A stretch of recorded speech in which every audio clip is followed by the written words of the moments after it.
Hi hello friends, welcome back to my channel. Friends, ನೀವು ನೋಡ್ತಾ ಇದ್ದೀರಾ business women lifestyle in Kannada blogs. Friends, ಇವಾಗ time ಆಗಿದೆ 8 o'clock. ಇವಾಗಿಂದ ಬ್ಲಾಗ್ನ start ಮಾಡ್ಕೊಂಡಿದ್ದೀನಿ. ಇವತ್ತು ಶುಕ್ರವಾರ.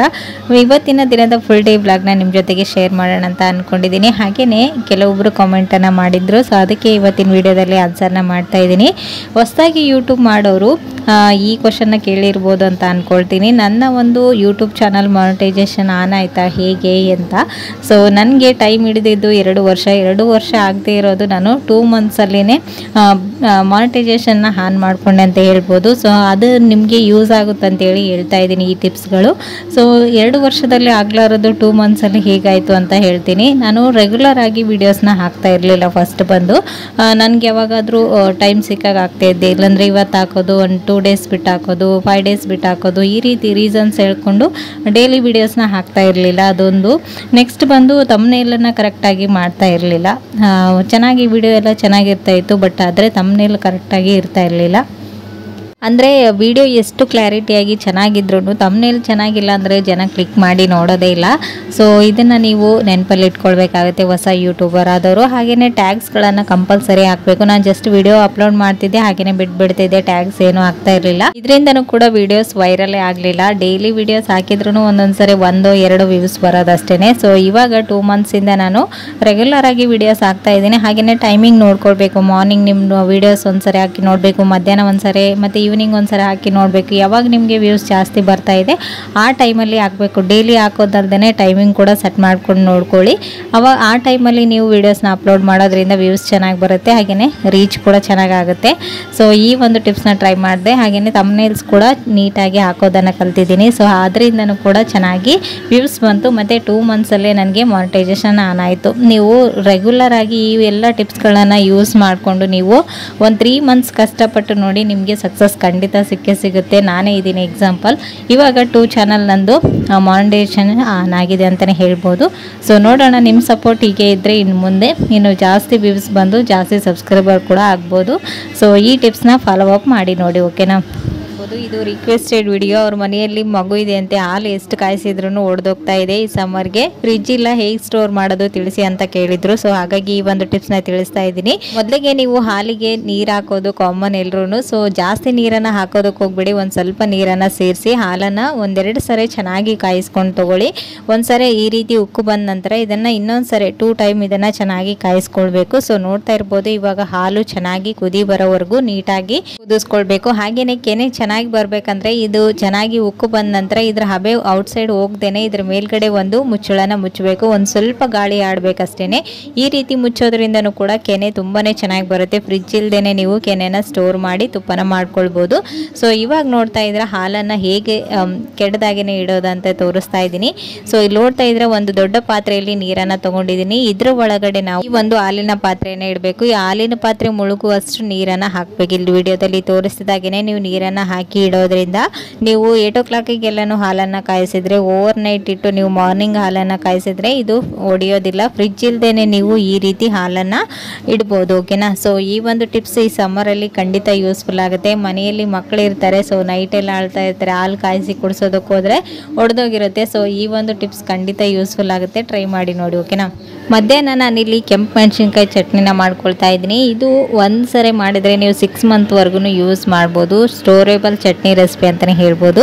ಸೊ ನಾನು ಮಾಡ್ಕೊಳ್ತಾ ಇದ್ದೀನಿ, ಹಾಗೆ ನಿಮ್ಮ ಜೊತೆಗೂ ಶೇರ್ ಮಾಡ್ತೀನಿ. ಸೊ ತುಂಬಾ ಕಲರ್ಫುಲ್ ಆಗಿರುತ್ತೆ. ಔಟ್ಸೈಡಿಂದ ತರೋದಕ್ಕಿಂತ ನೀವು ಮನೆಯಲ್ಲಿ ಈ ರೀತಿ ಯಾವುದೇ ರೀತಿ ಫುಡ್ ಕಲರ್ನ ಯೂಸ್ ಮಾಡ್ತೇನೆ ನೀವು ಇನ್ಸ್ಟೆಂಟಾಗಿ ಮಾಡ್ಕೊಳ್ಬೋದು.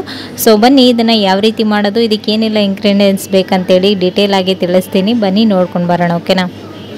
ಒಂದು ಕೆಂಪು ಮೆಣಸಿನ್ಕಾಯಿ ಚಟ್ನಿ ಮಾಡೋದಕ್ಕೆ ಏನೆಲ್ಲ ಇಂಗ್ರೀಡಿಯೆಂಟ್ಸ್ ಬೇಕಂತೇಳಿ ತೋರಿಸ್ತಾ ಇದ್ದೀನಿ. ಇಲ್ಲಿ ನಾನು 2 tablespoon ಅಷ್ಟು ಧನಿಯಾ ಕಾಳನ್ನು ತೊಗೊಂಡಿದ್ದೀನಿ. ಹಾಗೆಯೇ 1 ನಿಂಬೆಹಣ್ಣು ಗಾತ್ರದಷ್ಟು ಹುಣಸೆ ಹಣ್ಣನ್ನು ನೆನೆ ಹಾಕಿಟ್ಟಿದ್ದೀನಿ. ಹಾಗೆಯೇ 2 tablespoon ಅಷ್ಟು ಕಡಲೆಬೇಳೆಯನ್ನು ಕೂಡ ತೊಗೊಂಡಿದ್ದೀನಿ. ಹಾಗೆಯೇ 1 ಗಡ್ಡೆಯಷ್ಟು ಬೆಳ್ಳುಳ್ಳಿನ ಈ ರೀತಿ ಸಿಪ್ಪೆ ಬಿಡಿಸಿ ಇಟ್ಕೊಂಡಿದ್ದೀನಿ. ಹಾಗೆಯೇ 1-2 ಕಡ್ಡಿಯಷ್ಟು ಕರಿಬೇವು ಸೊಪ್ಪನ್ನು ಕೂಡ ತೊಗೊಂಡಿದ್ದೀನಿ. ಇವಾಗ ಇವೆಲ್ಲವನ್ನು ಲೈಟಾಗಿ ಒಂದು ಸ್ವಲ್ಪ ಫ್ರೈ ಮಾಡಿಕೊಂಡು ತೊಗೊಳ್ಬೇಕು. ಇವಾಗ ಒಂದು ಪ್ಯಾನಲ್ಲಿ ಇಲ್ಲದಾಗಿ ಈ ಧನಿಯಾ ಕಾಳನ್ನು ಹಾಕಿ ಈ ರೀತಿ ಒಂಬಣ್ಣ ಬರೋವರೆಗೂ ಫ್ರೈ ಮಾಡ್ಕೊಂಡಿದ್ದೀನಿ. ನಂತರ ನಂತರ ಇದೇ ಪ್ಯಾನಲ್ಲಿ ತೊಗೊಂಡಿರುವಂಥ ಉದ್ದಿನಬೇಳೆ, ಒಂದು ಸ್ವಲ್ಪ ಬೆಳ್ಳುಳ್ಳಿ, ಕರಿಬೇವು ಸೊಪ್ಪು ಹಾಗೆ ಒಂದು ಅರ್ಧ ಟೇಬಲ್ ಸ್ಪೂನ್ ಅಷ್ಟು ಜೀರಿಗೆನೂ ಕೂಡ ಹಾಕೊಂಡು ಅದನ್ನು ಕೂಡ ಅಷ್ಟೇ ನೀಟಾಗಿ ಈ ರೀತಿ ಡ್ರೈ ರೋಸ್ಟ್ ಮಾಡ್ಕೊಳ್ತಾ ಇದ್ದೀನಿ. ಇದಕ್ಕೆ ಆಯಿಲನ್ನೇನು ಸೇರಿಸ್ಕೊಳ್ಳೋದು ಬೇಕಾಗಿಲ್ಲ. ಈ ರೀತಿ ಸ್ವಲ್ಪ ರೋಸ್ಟ್ ಮಾಡಿಕೊಂಡ್ರೆ ಸಾಕು. ಇವಾಗ ಇವೆಲ್ಲವೂ ಚೆನ್ನಾಗಿ ಫ್ರೈ ಆಗಿದೆ.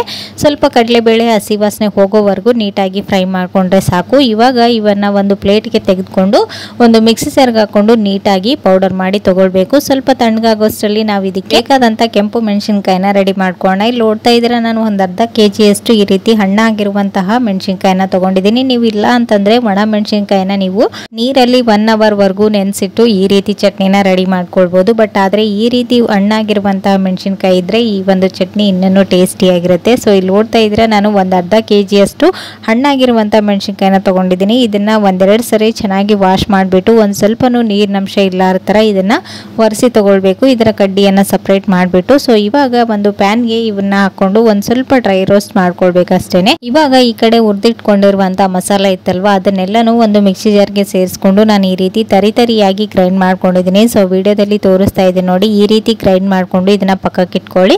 ಇವಾಗ ಮೆಣಸಿನ್ಕಾಯಿನ ನಾನು ಒಂದು ಪ್ಯಾನಲ್ಲೇ ಹಾಕೊಂಡು ಒಂದು ಸ್ವಲ್ಪ ಡ್ರೈ ರೋಸ್ಟ್ ಮಾಡ್ಕೊಳ್ತಾ ಇದ್ದೀನಿ. 1 ಟೇಬಲ್ ಸ್ಪೂನ್ ಅಷ್ಟು ಆಯಿಲನ್ನು ಕೂಡ ಸೇರಿಸ್ಕೊಂಡಿದ್ದೀನಿ. ಇವಾಗ ಇವೆಲ್ಲವನ್ನು ಚೆನ್ನಾಗಿ ಫ್ರೈ ಮಾಡ್ಕೊಂಡ ನಂತರ ಇದನ್ನ ಒಂದು ಮಿಕ್ಸಿ ಜಾರ್ಗೆ ಸೇರಿಸ್ಕೊಂಡು ಇದನ್ನ ನೀಟಾಗಿ ನೀರು ಸೇರಿಸ್ತೇನೆ ಇದನ್ನ ಗ್ರೈಂಡ್ ಮಾಡ್ಕೊಂಡು ತಗೊಳ್ಬೇಕು. ಇವಾಗ ಇಲ್ಲಿ ನೋಡ್ತಾ ಇದ್ದೀರಾ, ನಾನು ಇದನ್ನ ಒಂದು ಮಿಕ್ಸಿ ಜಾರ್ಗೆ ಸೇರಿಸ್ಕೊಂಡಿದ್ದೀನಿ. ಈ ರೀತಿ ತರಿಯಾಗಿ ಗ್ರೈಂಡ್ ಮಾಡ್ಕೊಂಡ ನಂತರ ಇದರಲ್ಲಿ ಒಂದು ಸ್ವಲ್ಪನೇ ಸಾಲ್ಟನ್ನು ಸೇರಿಸ್ಕೊಂಡು ಈ ರೀತಿ ಗ್ರೈಂಡ್ ಮಾಡ್ಕೊಂಡು ತಗೊಳ್ಳಿ. ನಂತರ ಇದಕ್ಕೆ ನಾವು ಮೊದಲಿಗೆ ನೆನೆಸಿಟ್ಕೊಂಡಿರುವಂಥ ಹುಣಸೆ ಹಣ್ಣು ಹಾಗೂ ಬಿಸಿನೀರು ಇತ್ತಲ್ವ ಅದನ್ನೇ ಸೇರಿಸ್ಕೊಂಡು ಇದನ್ನು ಗ್ರೈಂಡ್ ಮಾಡ್ಕೊಂಡು ತಗೊಳ್ಬೇಕು. ಜಾಸ್ತಿ ನೀರನ್ನು ಸೇರಿಸ್ಕೊಳ್ಳೋದಕ್ಕೆ ಹೋಗಬೇಡಿ, ಓಕೆನಾ. ಇವಾಗ ಇಲ್ಲಿ ನೋಡ್ತಾ ಇದ್ರೆ ಇದಕ್ಕೆ ನಾನಿಲ್ಲಿ ಒಂದು ಸ್ವಲ್ಪ ಬೆಲ್ಲನೂ ಕೂಡ ಸೇರಿಸ್ಕೊಂಡಿದ್ದೀನಿ. ನೀವು ಬ್ಯಾಡಗಿ ಮೆಣಸಿನ್ಕಾಯಿ ತೊಗೊಂಡ್ರೆ ಬೆಲ್ಲನ ನೋಡಿಕೊಂಡು ಸೇರಿಸ್ಕೊಳ್ಳಿ, ಅದರಲ್ಲಿ ಖಾರ ಅಂಶ ಅಷ್ಟೊಂದು ಇರೋದಿಲ್ಲ. ಸೊ ಇಲ್ಲಿ ನಾನು ನಾರ್ಮಲ್ ಮೆಣಸಿನ್ಕಾಯಿನ ತೊಗೊಂಡಿರೋದ್ರಿಂದ ಖಾರ ಜಾಸ್ತಿ ಇದೆ. ಸೊ ಹಾಗಾಗಿ ನಾನಿಲ್ಲಿ ಇಷ್ಟು ಬೆಲ್ಲನ ಸೇರಿಸ್ಕೊಂಡಿದ್ದೀನಿ. ನೀವು ಟೇಸ್ಟನ್ನು ನೋಡಿಕೊಂಡು ಹೆಚ್ಚು ಕಡಿಮೆ ಮಾಡ್ಕೊಳ್ಬೋದು. ಸೊ ಇವಾಗ ನೋಡ್ತಾ ಇರ್ಬೋದು ಈ ರೀತಿಯಾಗಿ ನೀಟಾಗಿ ಇದನ್ನ ಗ್ರೈಂಡ್ ಮಾಡ್ಕೊಂಡು ತಗೊಳ್ಳಿ. ಇವಾಗ ಇದರಲ್ಲಿ ನಾನು ಅಲ್ಲ ಬೆಳ್ಳುಳ್ಳಿ ಪೇಸ್ಟನ್ನು ಹಾಕ್ತಾ ಇದ್ದೀನಿ.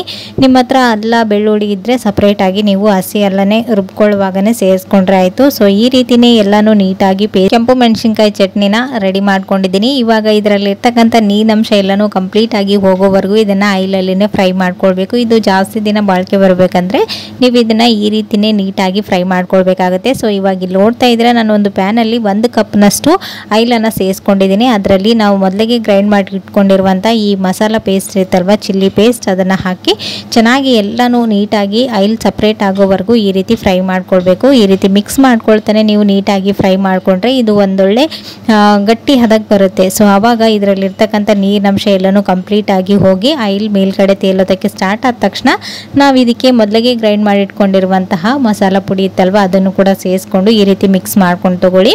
ಇದನ್ನು ಮಾಡೋದಕ್ಕೆ ನಿಮಗೆ 10 to 15 ಮಿನಿಟ್ಸ್ ಟೈಮ್ ಹಿಡಿಯುತ್ತೆ ಅಷ್ಟೇ. ತುಂಬಾ ಟೇಸ್ಟಿಯಾಗಿ ರೆಡಿಯಾಗುತ್ತೆ ಈ ಒಂದು ಕೆಂಪು ಮೆಣಸಿನ್ಕಾಯಿ ಚಟ್ನಿ. ಸೊ ನೋಡ್ತಾ ಇರ್ಬೋದು ಫೈನಲಿ ಈ ರೀತಿ ರೆಡಿಯಾಗಿದೆ. ಇದರಲ್ಲಿ ಇರ್ತಕ್ಕಂಥ ನೀರಿನಂಶ ಕೂಡ ಕಂಪ್ಲೀಟ್ ಆಗಿ ಡ್ರೈ ಆಗಿದೆ. ಸೊ ಇವಾಗ ಇದನ್ನ ಸ್ಟವ್ ಆಫ್ ಮಾಡಿ ಒಂದು 10 ಮಿನಿಟ್ಸ್ ವರೆಗೂ ಇದನ್ನ ಕೂಲ್ ಆಗಲು ಬಿಡಬೇಕು. ಸ್ವಲ್ಪ ಕೂಲ್ ಆದ ನಂತರ ಇದನ್ನ ಒಂದು ಹೇರ್ ಕಂಟೈನರ್ ಬಾಕ್ಸ್ ಅಲ್ಲಿ ಹಾಕಿ ನೀವು ಸ್ಟೋರ್ ಮಾಡ್ಕೊಳ್ಬೋದು, ಓಕೆನಾ. ಸೊ ಫ್ರೆಂಡ್ಸ್ ನೋಡಿದ್ರಲ್ವಾ ಈ ಒಂದು ಕೆಂಪು ಮೆಣಸಿನ್ಕಾಯಿ ಚಟ್ನಿನ ಯಾವ ರೀತಿ ರೆಡಿ ಮಾಡ್ಕೊಳ್ಬೋದು ಅಂತೇಳಿ. ನೀವು ಕೂಡ ಮನೆಯಲ್ಲಿ ಒಂದ್ಸರಿ ಟ್ರೈ ಮಾಡಿ ಹೇಗೆ ಬಂತು ಅಂತೇಳಿ ನನಗೆ ಕಮೆಂಟಲ್ಲಿ ತಿಳಿಸಿ, ಓಕೆನಾ. ಸೊ ನೋಡಿದ್ರೇ ಗೊತ್ತಾಗ್ತಿರ್ಬೋದು ಎಷ್ಟು ಕಲರ್ಫುಲ್ ಆಗಿ ಕಾಣಿಸ್ತಾ ಇದೆ ಅಂತ. ಟೇಸ್ಟ್ ವೈಸ್ ಕೂಡ ಅಷ್ಟೇ ತುಂಬಾ ಟೇಸ್ಟಿಯಾಗಿತ್ತು. ಇದನ್ನು ದೋಸೆ ಜೊತೆಗೆ ಅಲ್ಲದೆ ಬಿಸಿ ರೊಟ್ಟಿ ಆಗಿರ್ಬೋದು ಅಥವಾ ರಾಗಿ ಮುದ್ದೆ ರೈಸ್ ಜೊತೆಗೂ ಬೆಸ್ಟ್ ಕಾಂಬಿನೇಷನ್ ಅಂತಲೇ ಹೇಳ್ಬೋದು. ಸೊ ಇವತ್ತಿನ ನೈಟ್ ಊಟಕ್ಕೆ ನಾನಿಲ್ಲಿ ಜಸ್ಟ್ ಹೀರೆಕಾಯಿ ಸಾಂಬಾರನ್ನ ಮಾಡ್ಕೊಳ್ತಾ ಇದ್ದೀನಿ. ಇದೊಂಥರ ಹೇಗಿರುತ್ತೆ ಟ್ರೈ ಮಾಡೋಣ ಅಂತ ಅಂದ್ಕೊಂಡು ಸೊ ಈ ರೀತಿ ಮಾಡ್ಕೊಳ್ತಾ ಇದ್ದೆ. ಇದರಲ್ಲಿ ಬೇಳೆನ ಹಾಕಿ ತರಕಾರಿ ಎಲ್ಲನೂ ಹಾಕಿ ಇದನ್ನು ಚೆನ್ನಾಗಿ ಬಾಯ್ಲ್ ಮಾಡಿ ನಂತರ ಇದಕ್ಕೆ ಒಗ್ಗರಣೆನ ಹಾಕಿದರೆ ಒಂಥರ ಕ್ಯಾಂಟೀನ್ ಸ್ಟೈಲಲ್ಲಿ ಮಾಡುವಂಥ ಹೀರೆಕಾಯಿ ಪಪ್ಪು ರೆಡಿ ಆಗುತ್ತೆ. ತುಂಬಾ ಟೇಸ್ಟಿಯಾಗಿರುತ್ತೆ. ಒಂದೆರಡು ಹೀರೆಕಾಯಿ ಉಳಿದಿದ್ರೆ ಅದನ್ನು ಪಲ್ಯ ಮಾಡೋದಕ್ಕಿಂತ ಈ ರೀತಿ ಮಾಡೋದು ಬೆಸ್ಟು. ತುಂಬಾ ಟೇಸ್ಟಿಯಾಗಿರುತ್ತೆ. ಹಾಗೆ ರೈಸ್ ಜೊತೆಗೂ ಆಗುತ್ತೆ ಮತ್ತು ರೊಟ್ಟಿ ಚಪಾತಿ ಜೊತೆಗೂ ಸರ್ವ್ ಮಾಡ್ಬೋದು. ಒಂದ್ಸರಿ ಟ್ರೈ ಮಾಡಿ ನೋಡಿ. ಸೊ ನೋಡ್ತಾ ಇರ್ಬೋದು ಒಂದು ಮಿಕ್ಸಿಂಗ್ ಬೌಲ್ಗೆ ಬೇಳೆ ಹಾಗೂ ಹೀರೆಕಾಯಿ, ಟೊಮೆಟೊ ಮತ್ತು ಈರುಳ್ಳಿ ಎಲ್ಲನೂ ಸಣ್ಣದಾಗಿ ಕಟ್ ಮಾಡಿಕೊಂಡು ಹಾಕ್ಕೊಂಡಿದ್ದೀನಿ. ಒಂದು ಸ್ವಲ್ಪ ಕರಿಬೇವು ಸೊಪ್ಪನ್ನು ಹಾಕಿ ಇದರಲ್ಲಿ ಒಂದು ಸ್ವಲ್ಪ ಸಾಲ್ಟ್ ಆಗಿನೇ ಅರಿಶಿಣ ಪುಡಿನ ಹಾಕಿ ಚೆನ್ನಾಗಿ ಕುದಿಸ್ಕೊಳ್ಬೇಕು. ಇದು ಬೇಳೆ ಸ್ವಲ್ಪ ಬೆಂದ ನಂತರ ನಿಮಗೆ ಅದಕ್ಕೆ ಬೇಕೋ ಅದಕ್ಕೆ ಚೆನ್ನಾಗಿ ಇದನ್ನು ಮಿಕ್ಸ್ ಮಾಡಿಕೊಂಡು ಒಗ್ಗರಣೆ ಕೊಟ್ಕೊಂಡ್ರೆ ಈ ಒಂದು ಹೀರೆಕಾಯಿ ಸಾಂಬಾರು ರೆಡಿ ಆಗುತ್ತೆ. ಸೊ ನಾನು ಈ ರೀತಿ ಗಟ್ಟಿಯಾಗಿಯೇ ಮಾಡ್ಕೊಂಡಿದ್ದೆ. ಸ್ವಲ್ಪ ಬಿಸಿ ರೊಟ್ಟಿನೂ ಕೂಡ ಮಾಡ್ಕೊಂಡಿದ್ದೆ ನೈಟ್. ಸೊ ಹಾಗಾಗಿ ಅದ್ರ ಜೊತೆಗೆ ಈ ರೀತಿ ಸರ್ವ್ ಮಾಡಿದ್ದೀನಿ. ಸೊ ಫ್ರೆಂಡ್ಸ್ ನೋಡಿದ್ರಲ್ವಾ ಇದಾಗಿತ್ತು ಇವತ್ತಿನ ದಿನದ ಒಂದು ಸ್ಮಾಲ್ ಬ್ಲಾಗ್ ಅಂತಲೇ ಹೇಳ್ಬೋದು. ಇವತ್ತಿನ ಬ್ಲಾಗ್ ಇಷ್ಟ ಆದರೆ ಪ್ಲೀಸ್ ಒಂದು ಲೈಕ್ ಕೊಡೋದನ್ನು ಮರಿಬೇಡಿ. ಮತ್ತು ನಾಳೆ ಹೊಸ ಬ್ಲಾಗ್ನೊಂದಿಗೆ ಮತ್ತೆ ನಿಮ್ಮನ್ನ ಮೀಟ್ ಮಾಡ್ತೀನಿ ಫ್ರೆಂಡ್ಸ್. ಅಲ್ಲಿವರೆಗೂ ಟೇಕ್ ಕೇರ್, ಬಾಯ್.